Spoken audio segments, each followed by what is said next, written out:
The entire West is conspiring against Iran with the Israeli regime. We saw that in the 12-day war, but they didn't anticipate that they were going to go and try to murder the president, the military commanders of the country. That was an intelligence failure. If the United States was subject to a decapitation strike, it would be martial law implemented in a hot second. It seemed as though they weren't taking the threat seriously enough. Iran is definitely working on its defenses. The Iranians have one of the most highly advanced nuclear programs in the world. Their nuclear program is peaceful. They have not pursued a nuclear weapon. But if there is a threat to Iran's existence, then Iran's nuclear posture will change. Netanyahu is not really doing anything for Israel. He's doing it for Netanyahu because he knows that if the war ends, he would go to court and he would probably spend the rest of his life in jail. So there is a possibility that the war will restart. Any threat through unconventional means against Iran would have dire consequences. But a nuclear war has an impact on the whole world, and it's irreversible. These are very dark times. World War III is already happening. This is a house of cards, and it is in the process of collapsing right now. You're going to see an economic crash, the likes of which we've never seen. Hi folks, Canadian Prepper here. An honor once again to be joined by Professor Mohammad Marandi, a highly respected scholar at the University of Tehran and one of Iran's most prominent voices on international affairs. Now, the last time we had Professor Marandi on was prior to the war. Now, obviously, a lot has transpired since that time, and I want to just first say I appreciate you taking the time because I know you are in great demand. Everybody wants to interview you because there's not many people who are able to talk about things from an Iranian perspective in a way that is available for everybody. So I first want to ask, how are you doing? And are you optimistic about the way things have progressed and are going to be perhaps heading in the future? Thank you. I'm doing fine. Everything is okay. I am in general optimistic about the future, although in reality, when we look at the world around us, these are very dark times. We have the war in Ukraine that doesn't seem to have any end in sight. It doesn't seem to be any end in sight except for a military solution, which will be very bloody. We see trade wars expanding, which will have a negative impact on the lives of people across the world. And of course, we have the Israeli regime, which is carrying out a Holocaust in Gaza. It's carried out genocidal attacks in Lebanon. It's helped bring ISIS and Al-Qaeda to power in Syria. In our region, there's a lot of darkness, to be sure. And of course, the events hours ago in Qatar, I think, adds to this. It shows that the Netanyahu regime, the Israeli regime, and its backers in Washington have no boundaries at all. Qatar is a proxy of the United States. It gives much of its wealth to the United States for protection, or at least so that it will not destroy the country or bring down the country. A foolish policy. A racket, essentially. Yes, it is a racket, and the regime is very foolish, but that's how it is. The U.S.-controlled Al-Udeid Air Base is not only a gift from the Qatari regime, but also they pay for everything that the Americans do at the air base. Yet when the Israeli regime carried out the attack, not a single missile was fired, no air defenses were activated. It was clear that the Americans did not want to block the attack, and that this was done in coordination with the Americans. So anything that Trump says or the people around him say doesn't make any sense. Otherwise, unless one concludes that U.S. air defenses are really overrated and they're no good, and that they just did not detect jets coming and firing missiles at the capital of Qatar. So either way, it's not good at all for the United States. Either all their weapon systems are useless and overpriced, or the American government allowed the Israelis to hit Qatar, and all the racket is just a waste of the country's resources, and it achieves nothing. But but still, I'm optimistic because the world is changing in a way in which I never had imagined before. The Israeli regime, despite Western media trying to support it for the last 2 years, and as things got worse, tried increasingly appeared apologetic to audiences, and then gradually audiences just moved to alternative media in disgust. And the world today sees the Israeli regime for what it really is, a racist and genocidal regime. Young people have learned about the history of the regime, something that I never thought would happen during my lifetime. And that's what happens often when grave injustices are carried out. During the Vietnam War in the 1960s, overwhelmingly, Americans supported the war. And if you recall, for example, Muhammad Ali, when he refused to go, people considered him a traitor. It wasn't as if he was a hero back then in the eyes of the public. And of course, he's just one example, but a famous one. But gradually, as the body bags started coming in, young people began to read more about Vietnam, the history of Vietnam, and they recognized that this was an unjust war. And so the anti-war movement grew, and it came to a point where Washington felt threatened. And this, I think, is a good example that you can use when looking at the Israeli regime. The world despises the Israeli regime, and the world despises the backers of the Israeli regime. And Western political elites are seen as complicit and backers of the regime across the world, but increasingly in the West itself.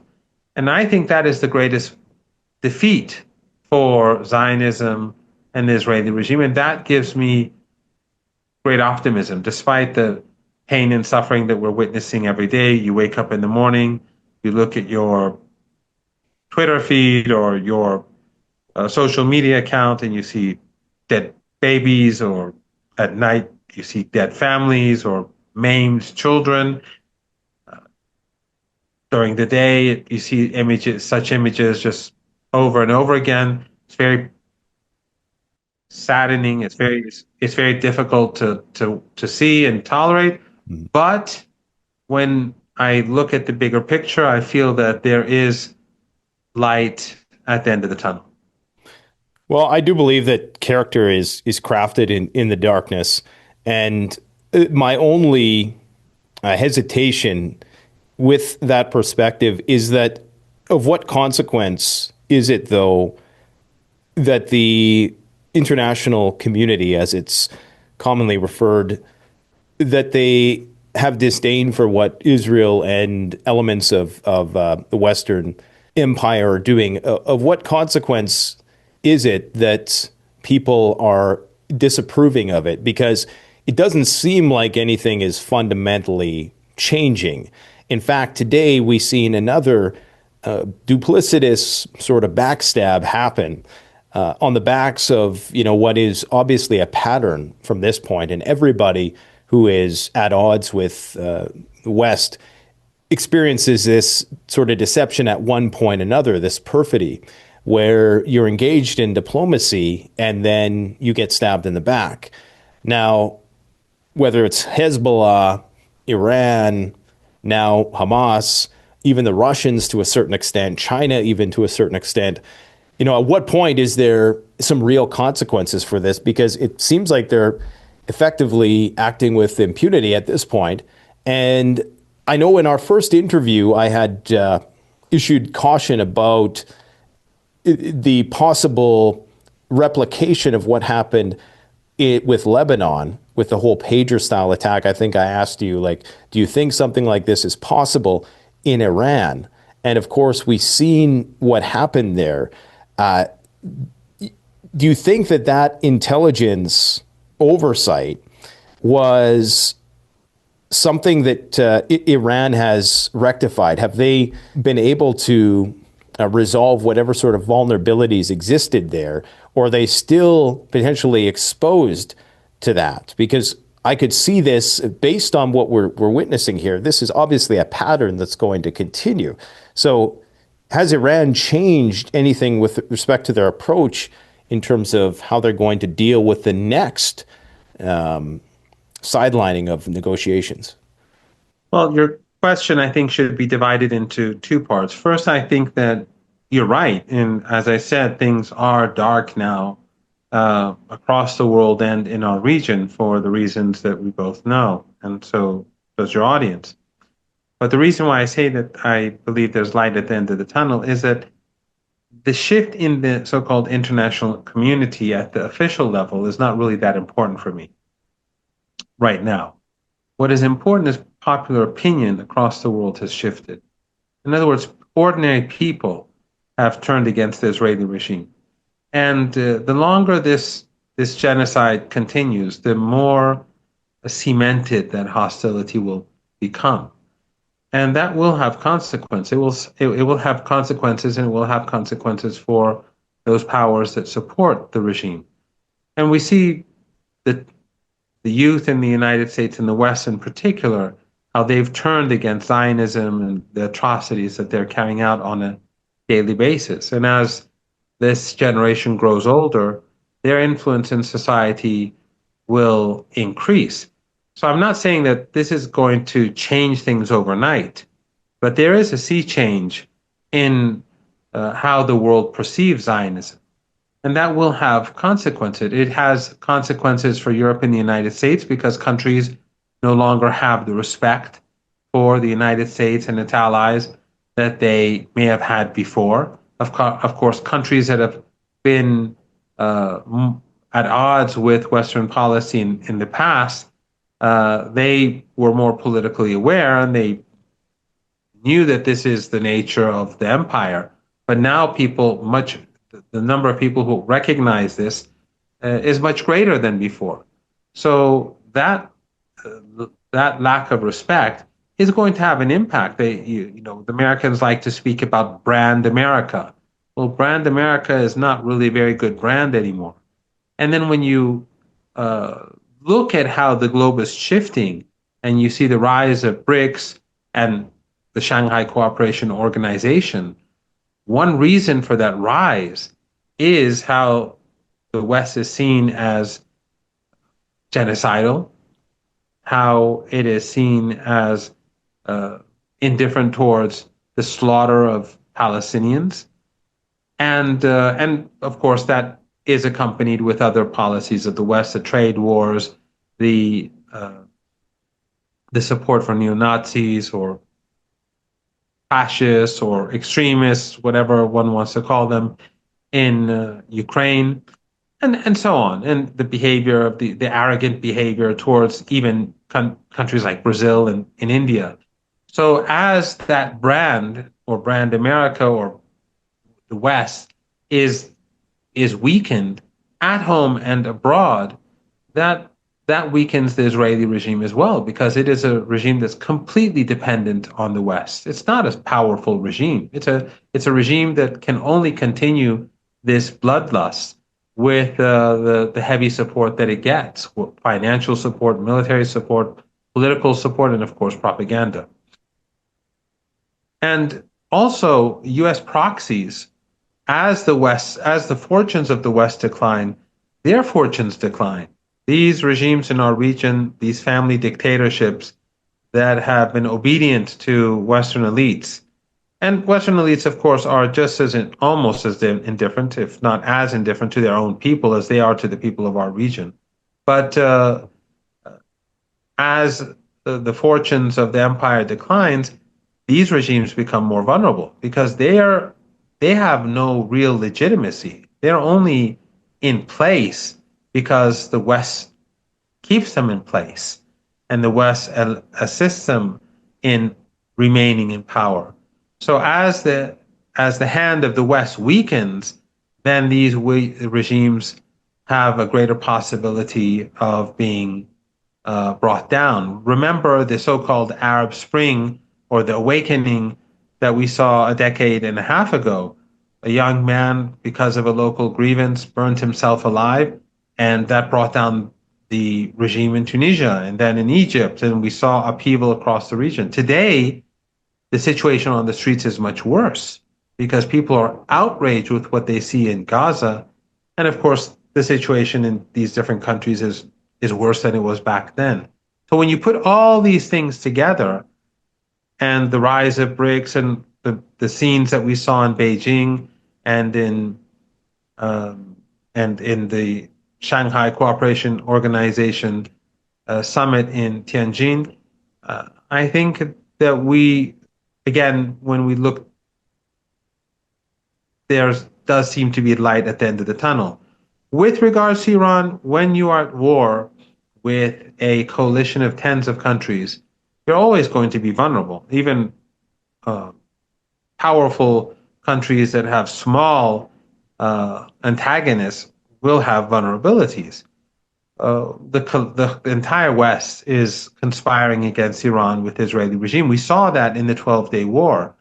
The Europeans said that when the Israeli regime carried out the unprovoked, illegal blitzkrieg assault, the European Union said that Israel has the right to defend itself. The International Atomic Energy Agency refused to condemn the Israeli regime for bombing Iran's civilian nuclear sites that were constantly being monitored by that agency. So I think when we look at this reality and the fact that they're proxies that I was speaking about earlier in the region also assist them against Iran, then it is one appreciates more how difficult it is for Iran to manage its security. Turkey is a part of NATO. The Republic of Azerbaijan is a dictatorship that's allied to the Israeli regime. Northern Iraq, the Kurdish areas, is deeply influenced by the Israeli regime and the United States. And of course, the military bases, the NATO bases in Turkey, the US bases in the Persian Gulf region, Jordanian airspace, they're all used to help the Israeli regime against Iran and to both offensively and defensively. So under those circumstances, I think Iranian intelligence, the Iranian military did quite well. Yes, it was an intelligence failure on day one. The armed forces knew that the Israeli regime was going to attack, but they did not anticipate a so-called regime change operation. They thought that the Israelis were going to hit bases and strike the nuclear program, but they didn't anticipate that they were going to go and try to murder the president, the military commanders of the country. That was an intelligence failure.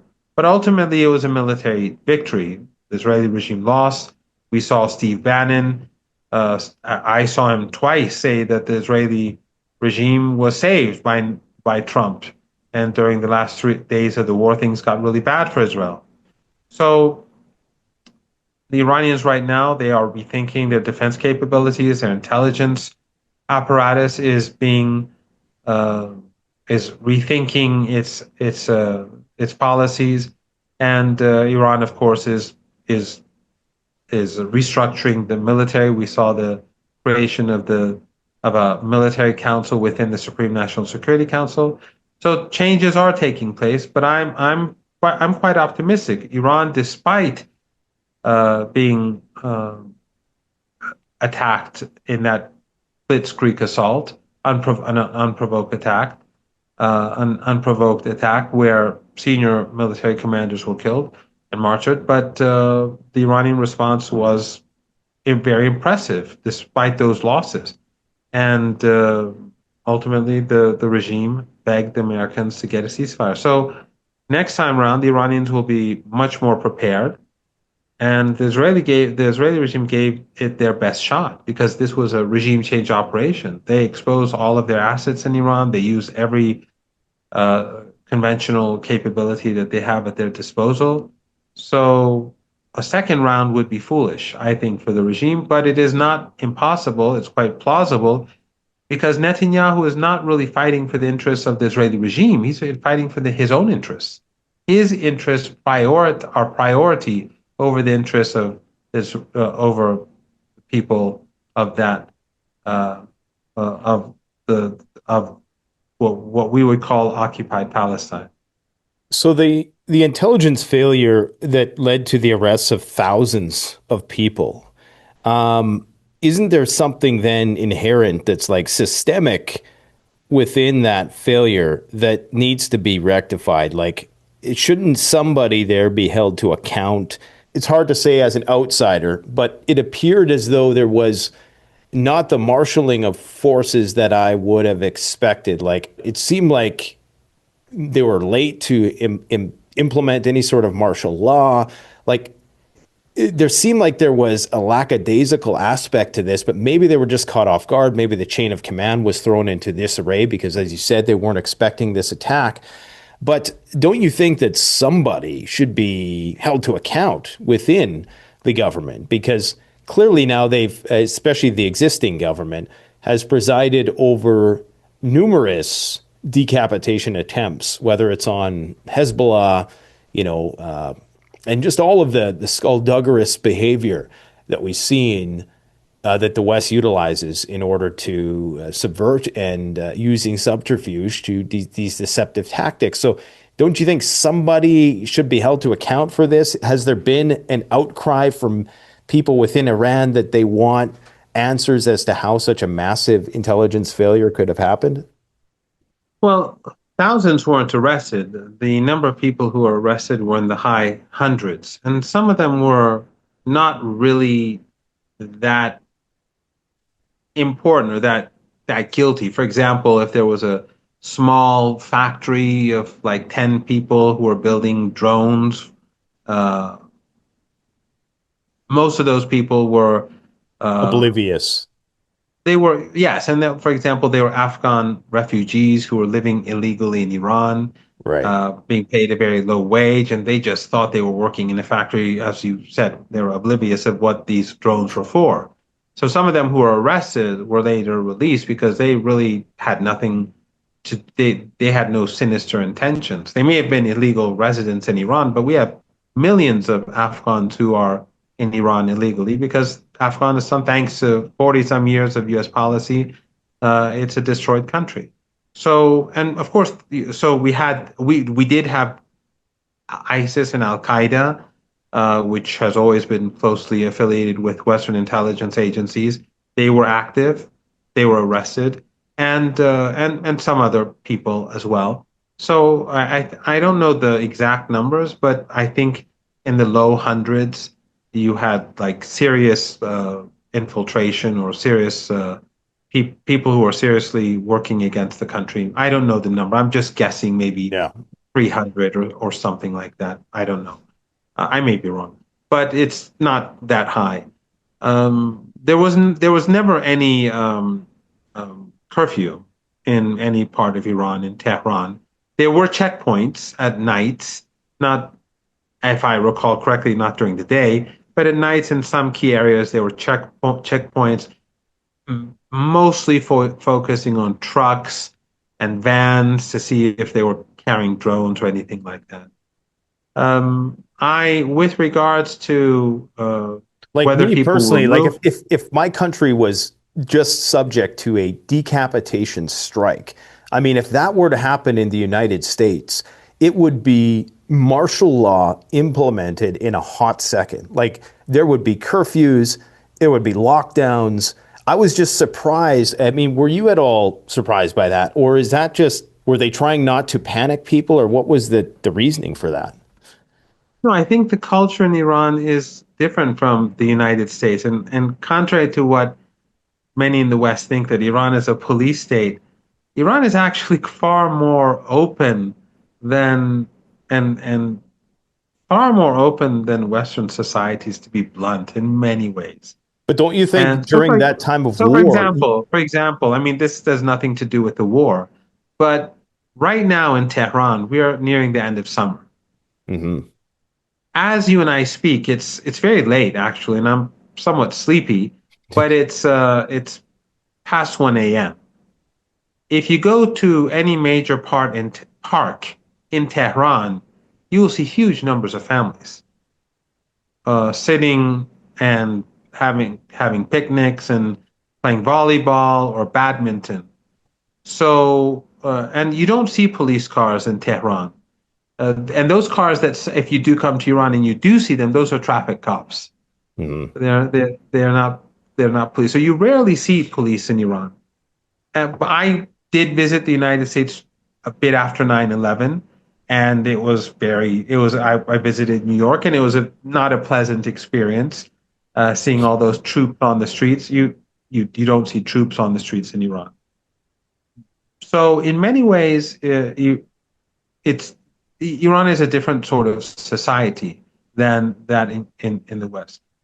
I never, and I don't recall anyone during the 12-day war fearing that Iran would be defeated. I think everyone's expectation was that we would defeat the Israeli regime. And I think that, if anything, some people were protesting, why did we agree to a ceasefire when we were hammering them so hard? I think that we did stop at the proper time because Iran has many calculations. The global south is important for Iran. Iran wants the global south to be on its side. It doesn't want to destabilize the region. But many in Iran wanted it to continue and for Iran to hammer the Israeli regime further. But yes, as I said earlier, it was an intelligence failure, and I don't know details, but my understanding is that there have been changes in structure and in how the military functions and how intelligence agencies function. But I don't think heads don't roll that easily in Iran. People are demoted or put in less important places, but it's quite different from what people in the West you would think. But don't you But think there's a certain like vigilance that is healthy in that situation? Because I mean, I got to be honest, I was quite worried for the Iranian people throughout that because it seemed as though they weren't taking the threat seriously enough. And I mean, there comes a point where it's great that you can, go out in the middle of the night and live without fear of being mugged or watching people do drugs or stepping on needles that have diseases in them. But there comes a point when you really do have to consider the reality of what you're dealing with, right? And the only way to confront that is to be incredibly vigilant and paranoid almost, because that's how people think in the West.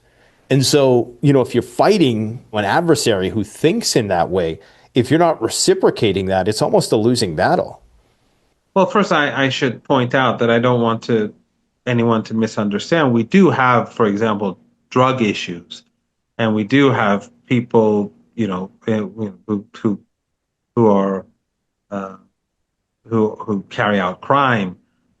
But I can say, in relatively speaking, a woman who walks alone in the streets of Tehran late at night, she's pretty safe. Although I wouldn't advise someone to just go out on the Yeah, streets at night test the theory. Yeah. unaccompanied, but she would be more safe than she is in any Western capital that I can think of, or at least a major Western capital, a mega city or a huge city. But there is a debate going on in Iran about this, and right now there's a debate going on about how to deal with the United States, how to deal with the International Atomic Energy Agency, and and there are those who believe that we should clamp down harder. I I do monitor these debates, but I also think that if we go too far in any particular direction in the long run, that would be detrimental to society. Because I think, as you've seen in the West, once the government begins to clamp down, they don't reverse gear later on. And so, if the Iranian government starts to clamp down, I think that would be something permanent. So I think I agree with you that there are dangers in this policy.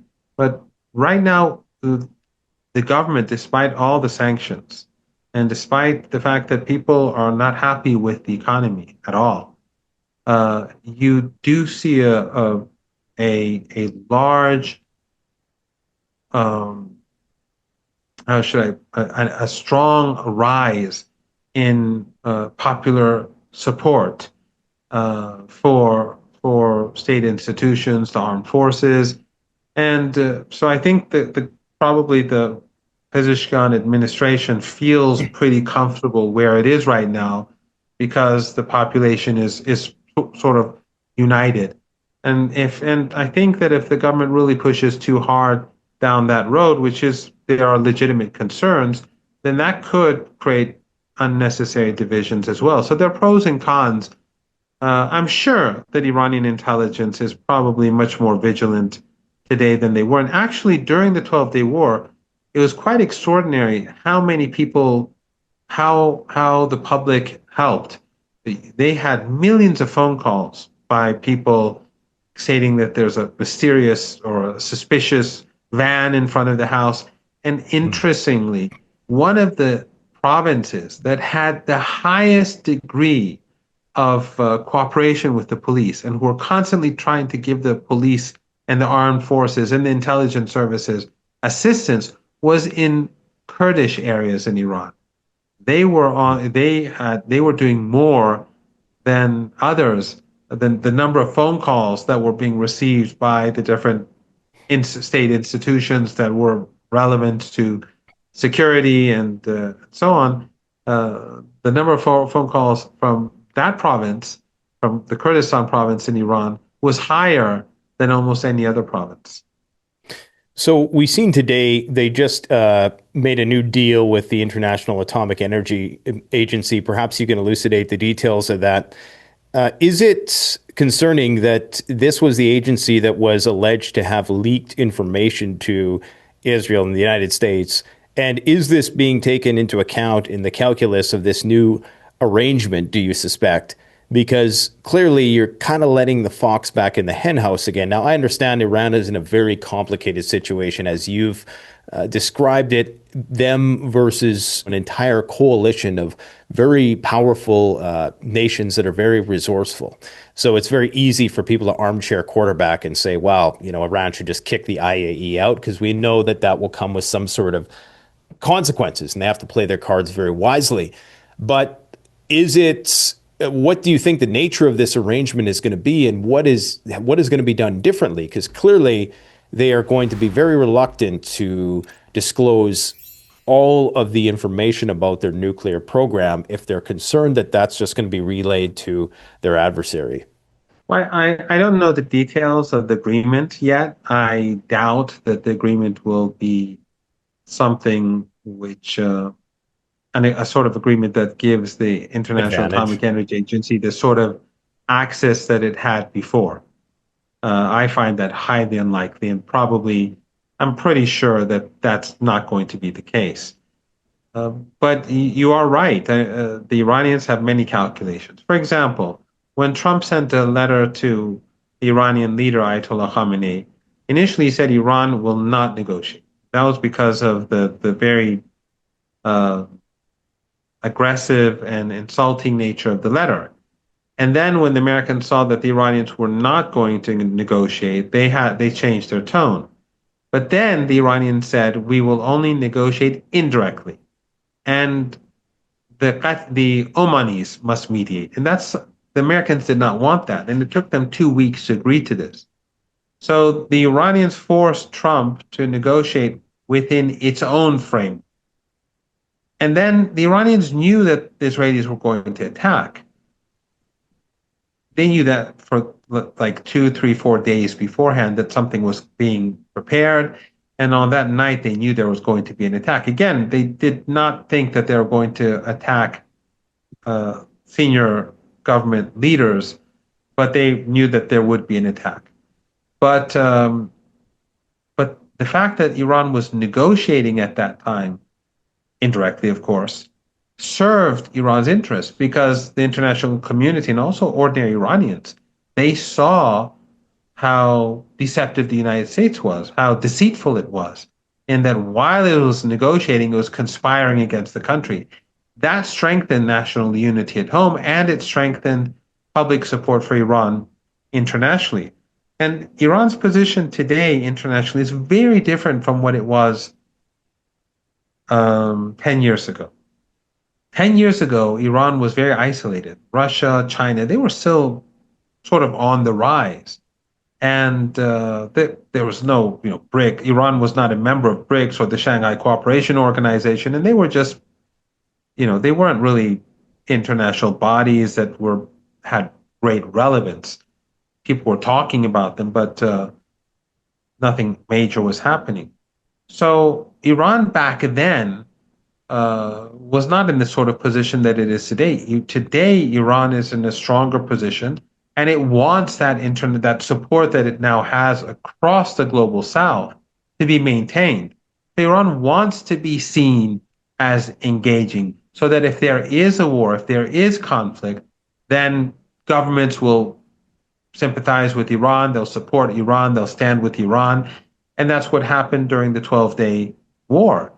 And therefore, I think that Iran wants to be seen negotiating, but that does not mean that Iran is going to appease the United States or the International Atomic Energy Agency. We'll have to wait and see. I don't know the details. If the details come out, and maybe I'm very dissatisfied and I'll say that we gave too much.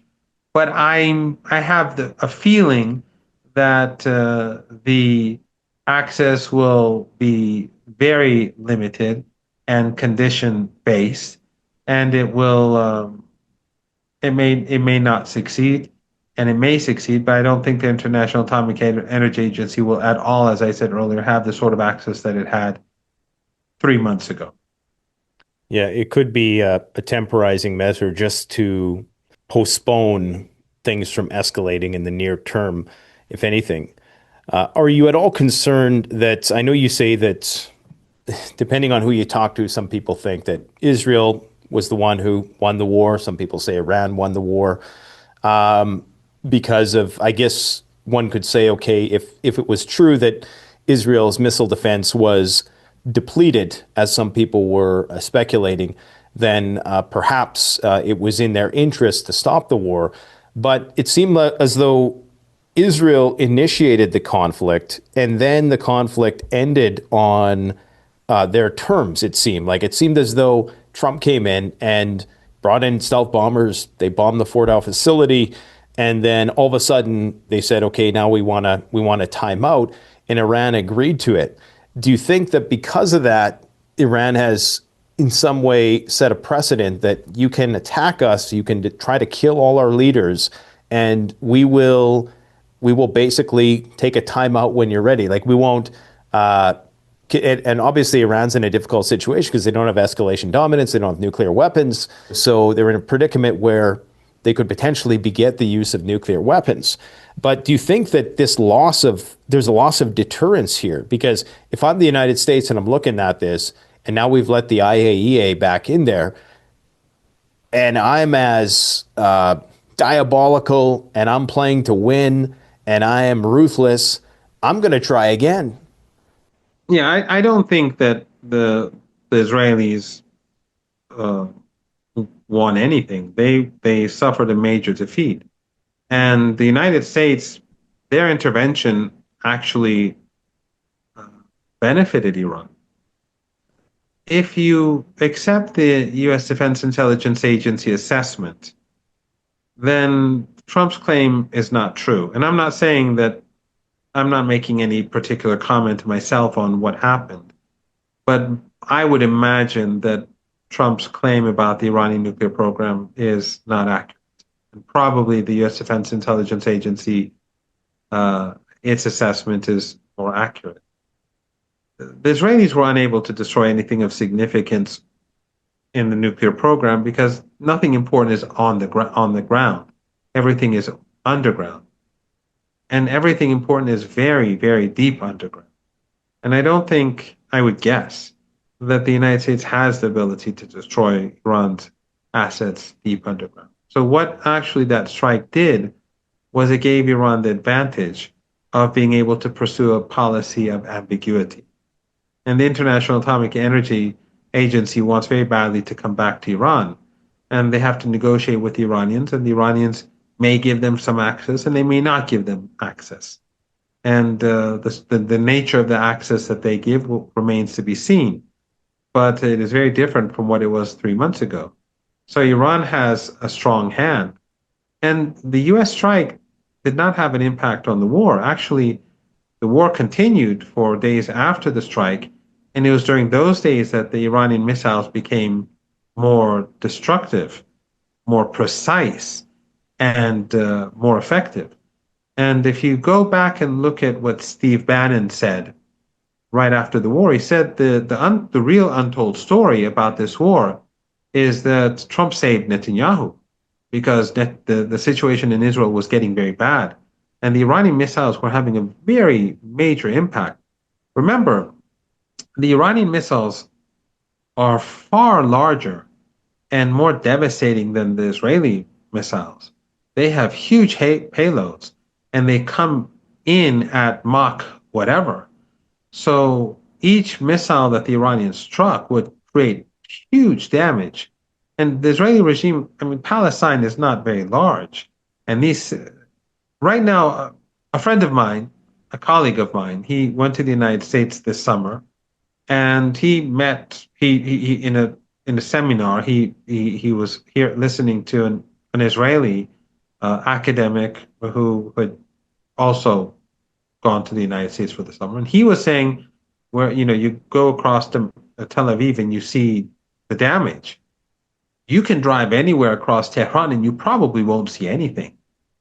It's a huge city, and although there was damage, but it's not the sort of damage that you would see. I could drive you around Tehran for hours and you won't find a single building that's been damaged. So the Israeli regime took a lot of punishment. And if you recall, and Bannon, actually, I heard him say this twice, that the real, the untold story.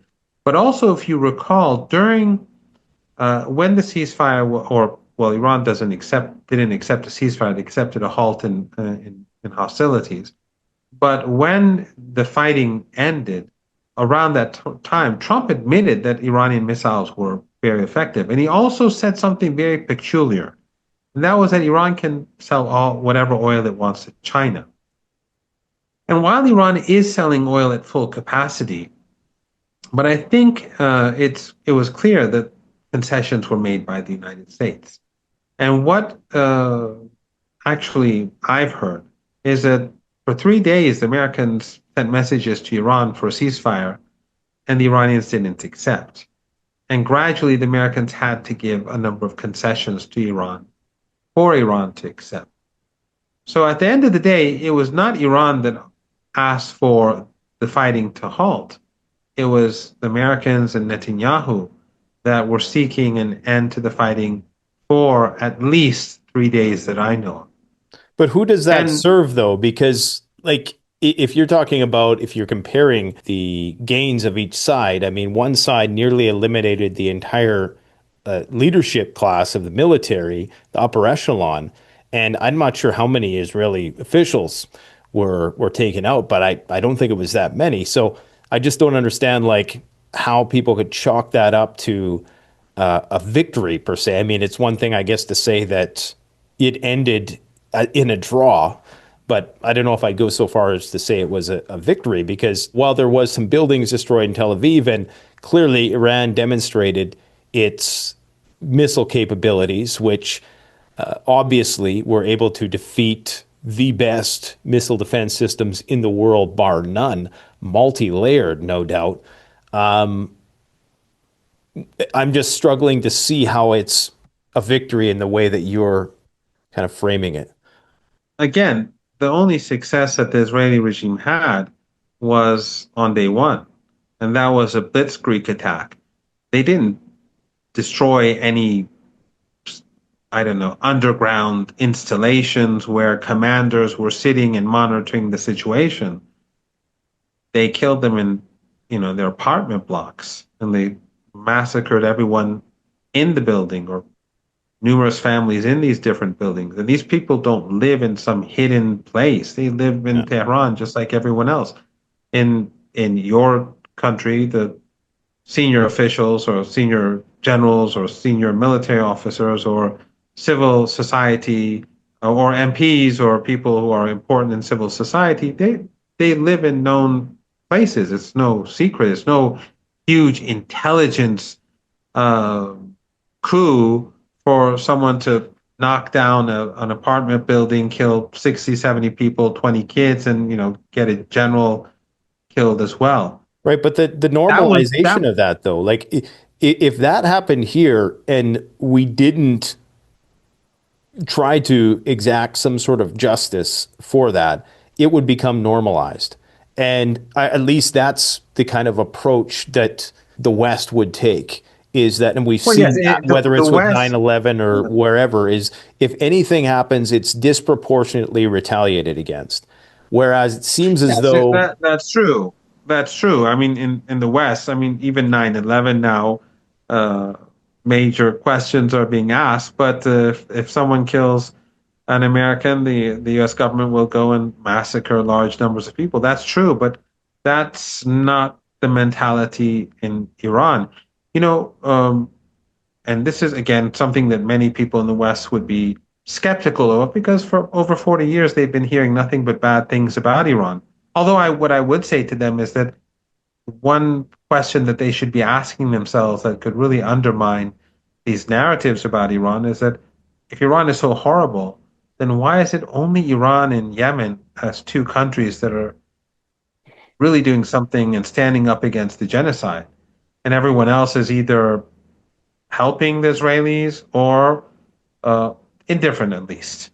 yeah. Well, a lot of people in the So, West are still, I mean, I'm not sure how it comes off, but a lot of people in the West are still quite brainwashed and don't understand what's oh, going I agree. on. I Yeah. know. I'm not. I do quite recognize that. What I'm saying is that this is a question that at least those who are more thoughtful should think about. But I don't think the Iranians feel that that sort of response is appropriate. Ultimately, what happened was that the tide soon turned, and during the final days, it was the Israeli regime that was taking a beating. But if the war continued for a few more days, more people would have died on both sides.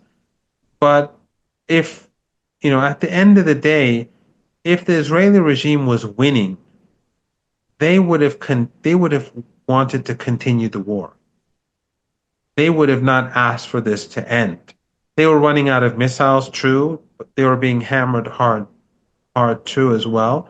Iran was winning the war at the end, but I think if it had continued, the calculation in Tehran is that it would have been the same sort of Iran would have continued to have the upper hand, but also Iran does need to rethink a lot of the things as you were alluding to earlier. The military has to rethink its structure and its Force readiness shortcomings. posture. Yeah. Why? Yes, exactly. They have to change. They have to reorganize.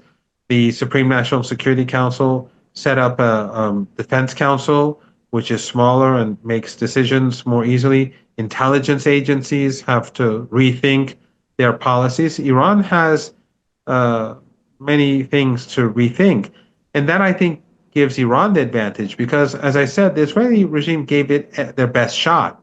This was not an attack on Iran. This was an attempt to undermine the country. The Iranians, they took a big blow, but their strength, the very fact that they were able to very swiftly regroup and start hitting back, shows the depth and the power of Iran, and the fact that people rallied and supported. And this is sometimes in the West they say that from what I've seen, they've said that this happens in all countries. That's not the case. When the United States invaded Iraq, both on the first war and the second, you didn't see public opinion in Iraq rally to Saddam Hussein, or nor did you see that when they went and took Afghanistan in 2002.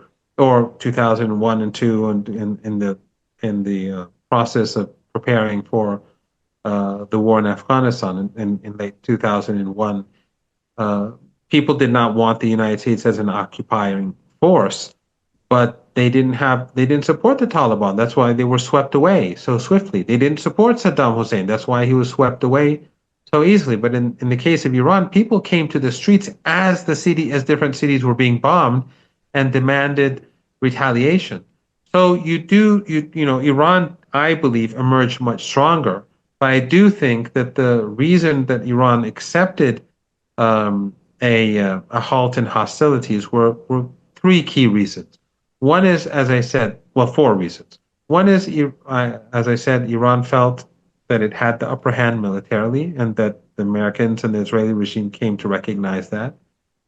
Two, um, the Iranians wanted to have the entire global South stick with it and to remain on its side. If the war had continued, then there may have been calls on behalf of powerful friends and BRICS and the Shanghai Cooperation But do you think, Organization. I gotta say though, I mean, again, I always go back to they tried to kill your entire leadership. I don't think anybody in the global South would have been like, hey, well, you're going too far by destroying more buildings. You know what I mean? Like, that seems, I don't know about that Yes, excuse but to, again, I'm saying that there are a number of reasons. It's not just one. right. They tried, but they didn't kill any of our leaders. They killed a number of senior military commanders. But they tried to. But They tried yes, to kill but yes, but and by they we are hearing in the media that they tried to do the same with the leader. But the Hmm. point is that at the end of the day, it was the Israeli regime that was pleading to Trump to bring an end to the war. And so Iran must have been doing something right to push that in them in that direction. But again, Iran has many calculations that go far beyond this bilateral hostility or the hostility between Trump and the Iranian people. Iran is trying to build a coalition within a new world.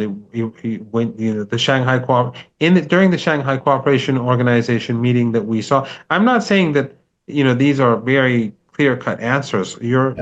The case that you make is not without merit. What I'm saying is that there are a series of calculations that were made that ultimately led Iran in this direction. As I said, they gained certain concessions from the United States.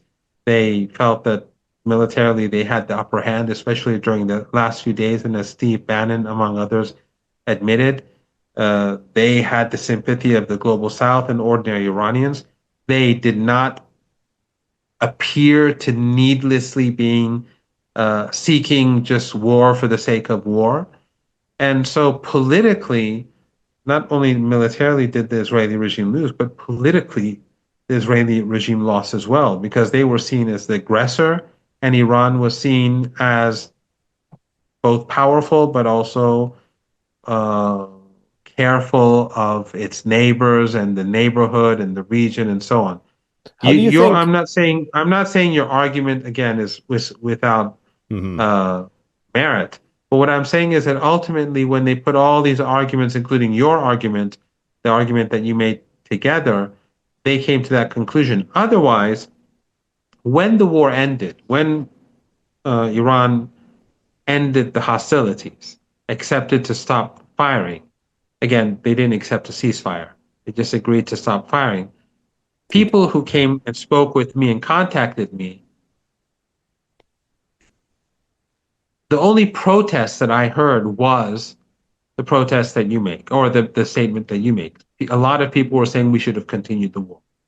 And people continue to say that why, they come to me and say, why, we were hitting them hard. Why didn't we continue? So that argument is not an obscure And argument. I'm It is not an I'm not argument like that, advocating for the continuance of the war. I'm just no, saying no, no. Yeah, it's kind of I like know. holding them to a higher moral standard than the West when we know full well that the West would have went all the way if the shoe was on the other foot. True, true. But in any case, these were the calculations that they made, and the best that I can think of right now at 2 a.m. Tehran time. It seemed like towards the end of the conflict, the amount of missile launches was drastically reducing. Was that due to I mean, on the one hand, there's an argument that says, oh, that was due to the fact that Israel was targeting these launchers.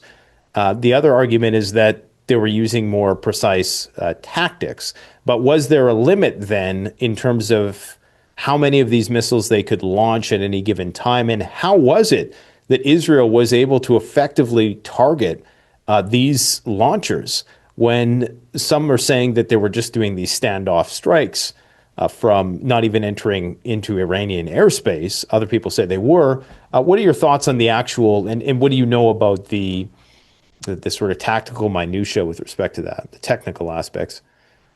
Well, the Israeli jets weren't in Iranian airspace. They were missiles and drones. Some of the drones came in from neighboring countries. Well, almost all of them, except for the first day or so, where some of the drones were uh, launched by remnants, ISIS and Al Qaeda and other such groups that were cooperating with the Israeli regime.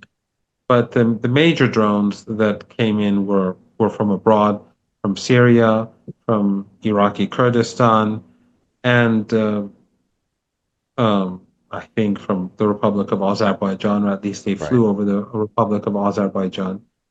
And the missiles were fired over Iraqi airspace towards Iran.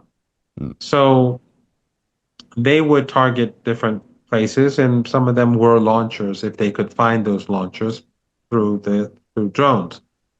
The Iranians don't have a shortage of launchers. They have thousands of launchers, and they have most of the underground bases were untouched. First of all, the Iranians did not know how long this war would last. Second of all, the Iranians were also prepared to use their capabilities in the Persian Gulf and the Indian Ocean, because Iran did not know what the Americans were going to do. And of course, Iran has many thousands of missiles and drones that are mid-range and short-range because for the Persian Gulf region. But they also wanted to have all their options available. Remember, they fired 12 missiles at Qatar, at the American base in Qatar, the Al Hodeidah base, and 6 of them struck their targets. And those were not medium and short range missiles. They fired long range missiles. But the Iranians, basically, what they did during the first few days was that they fired large volleys. And so that some of the again, these are engineers and they have their own calculations, and there's AI involved. And I should refrain from talking too much, because if someone knows these things, it would sound nonsense. Mm-hmm. But what the Iranians did was gradually they were trying to empty the Israeli air defenses. Right. And so the Israelis were firing large amounts of surface-to-air missiles, which were very expensive, much more expensive than Iranian missiles and drones. And then when those air defenses began to become depleted, and when the Iranians began to see their weaknesses, they would just fire those missiles knowing that they'd get through. So during the last few days, almost all of Iran's missiles scored, whereas during the first couple of days, the Israelis had, 30%, 40% success rate. So then the Iranians began to figure out what they should do to make those air defenses ineffective, and also those air defenses were being depleted, so they could just pick and choose their targets. It was in the last 3-4 days for Iran was very easy, and it was becoming very painful for the regime. They need to fire so many missiles. They could just hit and take things out, and they could also be sure that they would have missiles for a 6-month, 1-year war. Remember, Gaza, at the beginning, no one thought that 2 years down the road, we'd still have this genocide continuing. So the Iranians, they were prepared for a very long war. They're preparing for a war of attrition. Well, I think I get that argument for sure. So what do you think happens now? Because most people seem to think that this war isn't over. And clearly, if they had the intent on regime change, as it's referred, they would pursue it even if it failed the first time.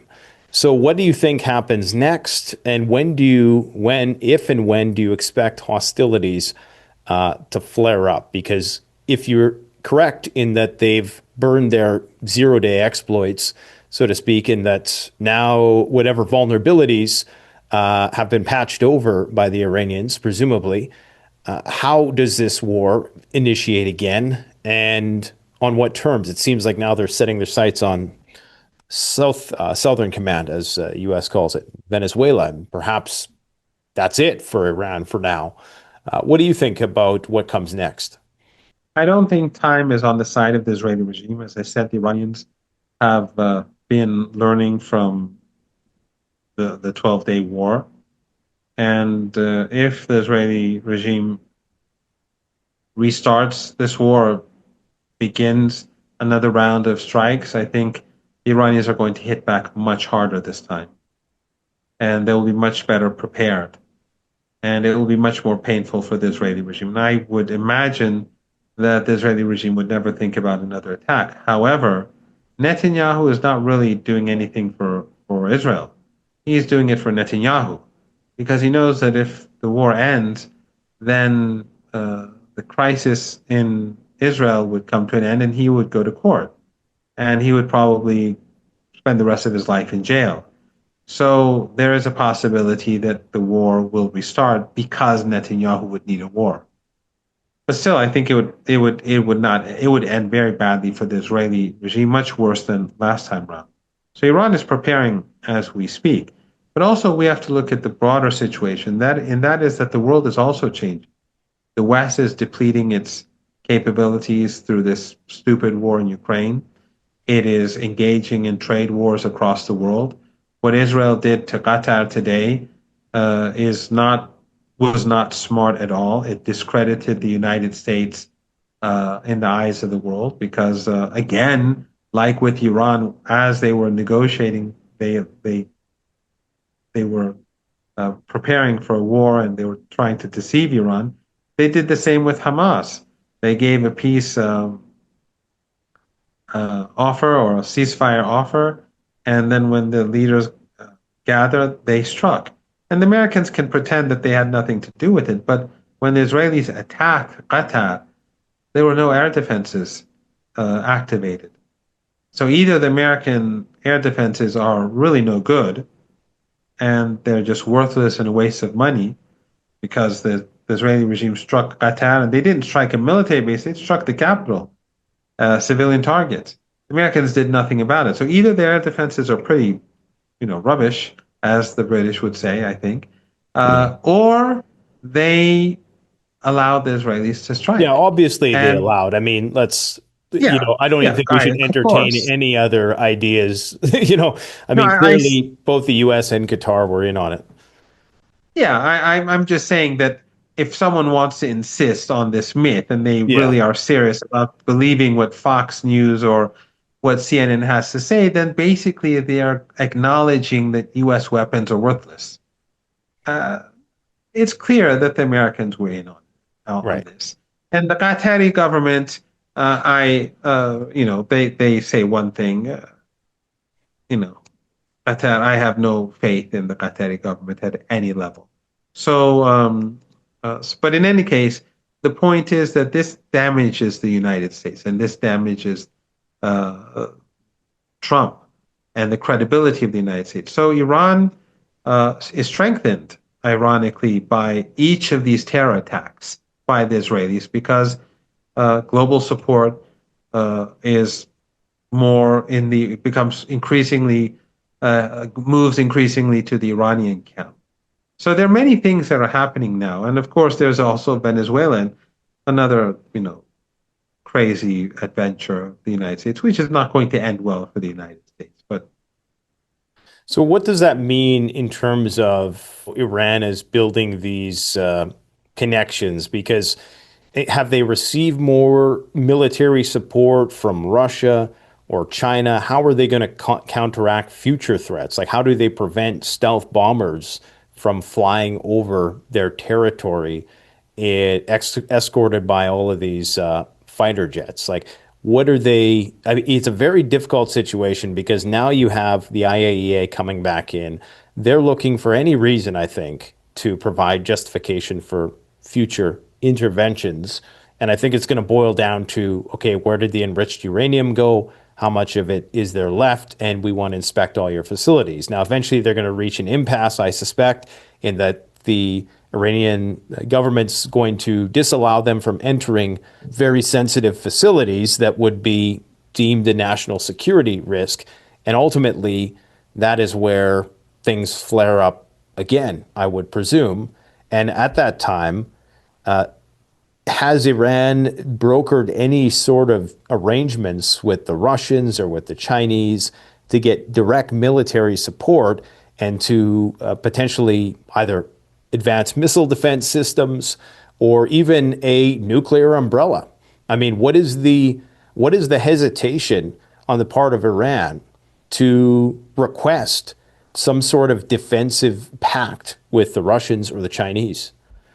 Well, since I have to get up early in the morning, if it's okay. I'll answer this question and then Sure. we'll I totally leave our understand. yeah. I could Thank you. keep you up till 7, but I won't. Yeah, it's 2:10 right now, and I have to get up early in the morning. But I'll respond to this one as best as I can, and then we'll leave it at that. First of all, Iran's defenses are Iran is definitely working on its defenses. As I said, Israeli planes never entered Iranian airspace, and we never had F-15s or F-16s or F-35s flying over Iran. The American strike was something different. There weren't escorts and that sort of thing. But definitely Iran's air defenses, they're, again, this is not something that I'm an expert on, and I don't want to go into something which, people who are military experts and knowledgeable people would ridicule.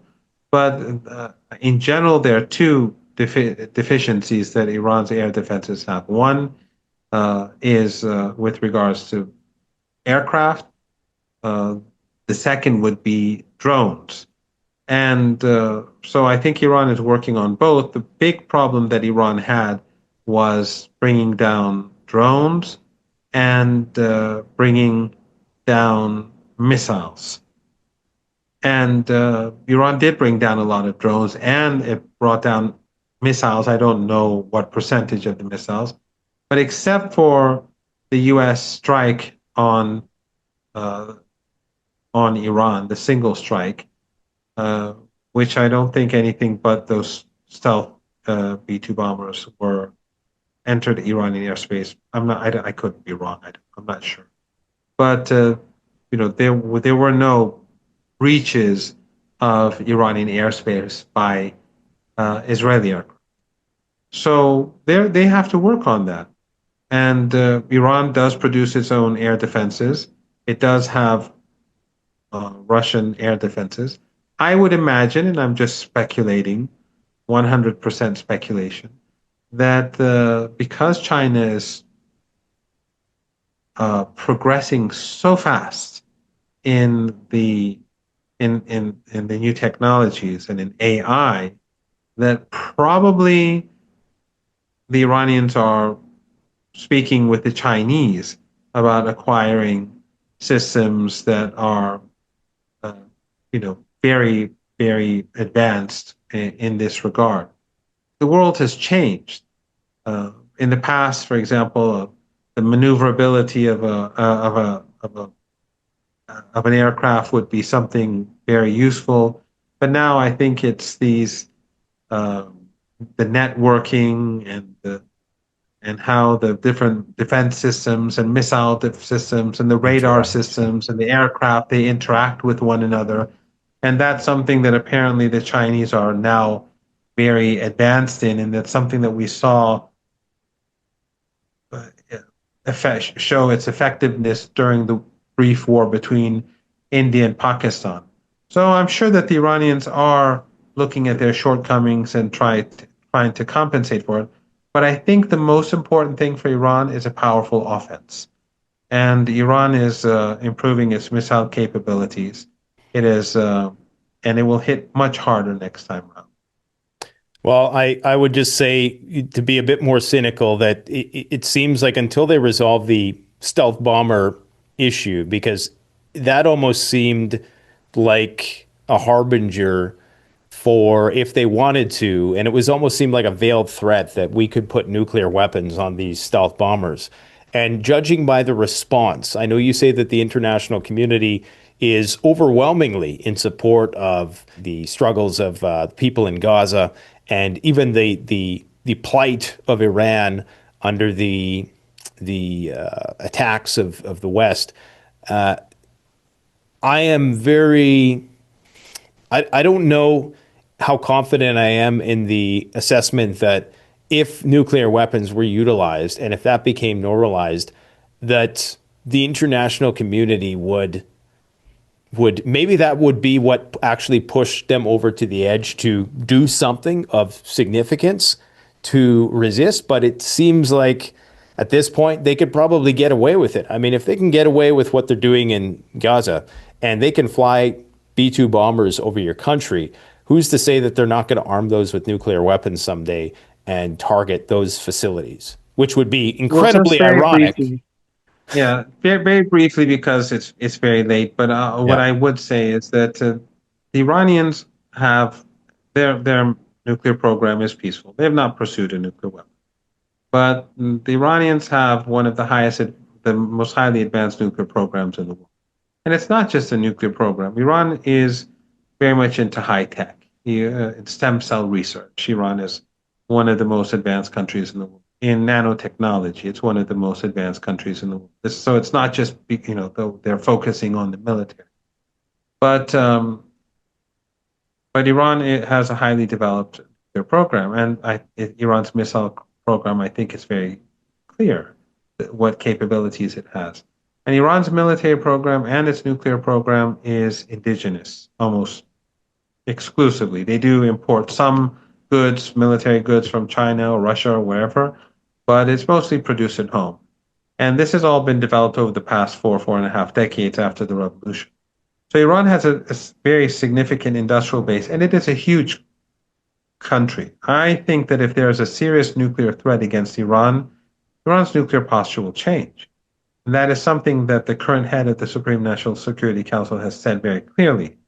Before he was the head of the council, but now he is the head of the council. It makes his words more weighty. He said that if there is a threat to Iran's existence, then Iran's nuclear posture will change. And so I think Iran's capabilities are now clear to everyone, that it is the regional powerhouse. And therefore, any threat through unconventional means against Iran would have dire consequences. But also, I think that it would bring an end to the Israeli regime for other reasons as well. This is not something that the world will tolerate, because this is not something. The genocide in Gaza is mass murder of Palestinians, but a nuclear war has an impact on the whole world, and it's irreversible. And of course, in an area where we have the oil and gas resources, contamination would have consequences that just are beyond imagination. So, but in any case, as I said, Iran has said that if its existence comes up under threat, then its nuclear posture will change. Well, and I want to thank you. Knowing how much we do in terms of doing these interviews and stuff, I know how tiring it can be. So it's inspiring to see you up so late, taking your time to do these interviews with people, especially in the West, when we're on opposite sides of the globe. So I wish you the best of luck, and I hope to have you back on in the future, hopefully in a time which is more sympathetic to your schedule. Well, thank you very much for having me, and I hope to speak to you again soon. The best way to support this channel is to support yourself by gearing up at CanadianPreparedness.com, where you'll find high-quality survival gear at the best prices, no junk, and no gimmicks. Use discount code PREPPINGGEAR for 10% off. Don't forget, the strong survive, but the prepared thrive. Stay safe.